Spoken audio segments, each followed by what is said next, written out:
साथियों नमस्कार। मैं शरद कुमार आपके बीच एक बार फिर उपस्थित हुआ हूँ। साथियों, आप अगर ताकतवर इंसान हैं, ताकतवर से मतलब शरीर से भी ताकतवर हैं, और आप समाज में भी ताकतवर इंसान हैं, सामाजिक तौर पर भी आपको मजबूत इंसान है, इसके पीछे का जो वजह है, कारण है, अगर आप सामाजिक तौर पर बहुत ताकतवर इंसान हैं तो वो ताकत आपको कहाँ से मिलता है? जी बिल्कुल, वो ताकत आपको आम जनता देती है। आप गलत काम करके भी ताकतवर बने हुए हैं तो आम लोग आपको ताकतवर बना के रखे हुए हैं। आप सही काम करके भी अगर ताकतवर बने हुए हैं तो वो भी आम आदमी ही आपको बना के रखे। जी, मैं नेपाल की बात करूंगा पहले, क्योंकि हमारा पड़ोसी मुल्क है और बिहार से तो नेपाल का बहुत नज़दीक का रिश्ता है। अगर हम लोग विदेश यात्रा किए हैं तो वो कहते हैं कि हाँ हम लोग भी विदेश यात्रा किए हैं, तो नेपाल ही है। और नेपाल जाने का एक बहाना भी हमारे पास हमेशा रहता था। अब लगता है वो भी फ़िलहाल तो वहाँ जाना मुश्किल है। कम खर्च में लोग विदेश यात्रा करके आ जाते थे, खास करके हम लोग बिहार के लोग, बल्कि एक दिन में वापस आ जाते थे विदेश से। लेकिन नेपाल जल रहा है। इस तरह से नेपाल में आगजनी तोड़ फोड़ जो हुआ है, इसकी जो पहली मुख्य वजह कुछ आ रहा है, जो कुछ कारण जो सामने आ रहा है, वो कारण शासन सत्ता का आम जनता के प्रति बेरुखी। शासन सत्ता में जब लोग बैठते हैं और वो आम लोगों के प्रति जो उनका रवैया रहता है वो निरंकुश जब हो जाते हैं, जब सड़क पे लोगों को कुचलने लगते हैं, तो इस प्रकार का आंदोलन भड़कता है। जी हाँ, नेपाल भी भ्रष्टाचार में पूरा देश के जो तंत्र जो चलाते थे वो भ्रष्टाचार में संलिप्त थे।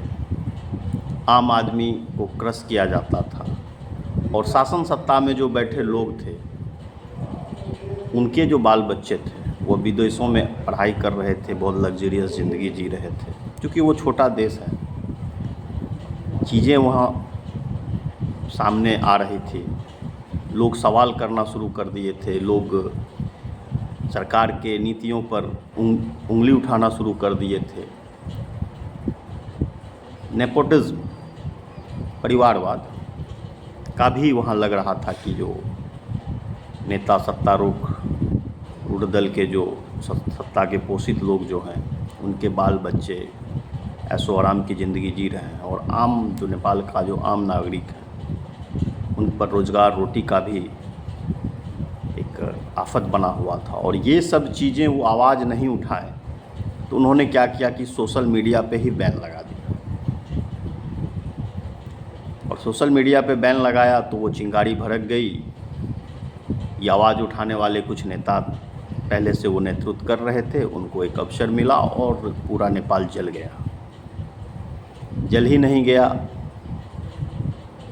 मैं इस प्रकार का हिंसा पता नहीं, मुझे जितनी जानकारी है मैं तो इस तरह से दौड़ा के पीटे गए वहाँ के मंत्री नेता। ये तो नेपाल की बात हो गई। जब शासन सत्ता निरंकुश होती है तो आम जनता, वही हाल फ्रांस पेरिस में भी चल रहा है। हालांकि वहाँ नियंत्रण में है लेकिन लाखों लोग सड़क पे उतर गए।